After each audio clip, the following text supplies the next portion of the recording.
These aren't the Pong days anymore. We need a new arcade game that'll really make headlines. Okay, so do those headlines need to be good?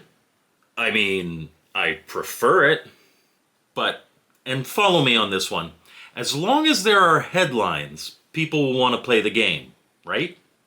I suppose. I've got it. Cool. Hit me with it. A game where players drive around a screen seeing how many people they can kill by running them over. Dude. Headlines. Do it.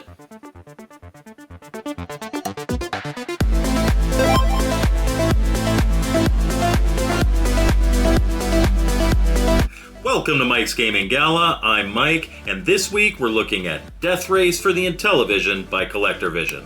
I got my copy from Good Deal Games.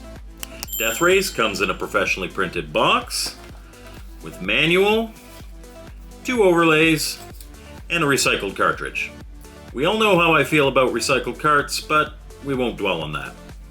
Alright, Death Race has a pretty unique place in video game history. Let's see how this port lives up to it. After the splash screen, we get a cool menu with a representation of one of the skulls from the original arcade artwork. Here, you can set the game time between 20 and 60 seconds in 10-second increments, as well as choose between 3 different modes, which are mostly color options. Classic is the original black and white from the 1976 arcade. Color is the exact same graphics, but surprise surprise, in color. And last but not least is Gore, which we'll get to later. Let's start with Classic.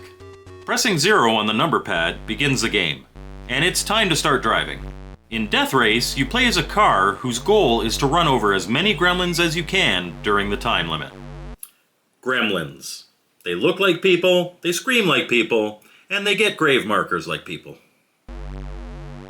It seems really tame by modern standards, but in 1976, this caused an uproar. A game where the objective is to commit vehicular homicide in an era where the most popular arcade cabinets were games like Night Driver and Breakout? Scandalous! The game screen is separated into 3 areas. There's the main playfield where you can drive around normally and kill gremlins at will, and then on either side of that are safe zones where you can't take your car and the gremlins get some reprieve. For every gremlin you run over, they will scream and transform into a cross, giving you 1 point. At the end of the timer, the player with the most points wins. Which brings us to the elephant in the room. The original Death Race was a 2-player game. It can be played as 1 player, but if you do, the second car is still there and it just sits there. It would be nice to think that we all play Intellivision with our friends, but let's be honest. A lot of retro gamers play these games in 1-player mode, so the lack of an optional AI opponent is a bit of a disappointment. So, if you're playing on your own, the goal will just be to get as many points as you can before the timer runs out. However, if you do have someone to play with, you'll want to get more points than your opponent. When the timer runs out, it'll say game over and play a short tune. In color mode, we get a couple of improvements. Namely, a full-color play screen and background music as we play. The gameplay itself is identical to Classic mode. Simply run over as many gremlins as you can before the timer runs out. Last but not least is Gore mode. Like color mode, this version of the game is full color and has music. The only difference here is that instead of nice memorial crosses, when you run over a gremlin, they leave a splat of blood. Outrageous! Will someone please think about the children? And that's Death Race for the Intellivision. So what did I think? It's a well-done port of a cool piece of history, but I can't help but feel like there was a missed opportunity here. The lack of a 1-player mode with an AI opponent was a big oversight, and it would have been very welcome. This is a small game that's meant for very short plays, and I imagine there was probably plenty of extra room available on the ROM. It would have been cool to see other game modes as well. Maybe a version where you race on a track while running over gremlins, or time trial goals.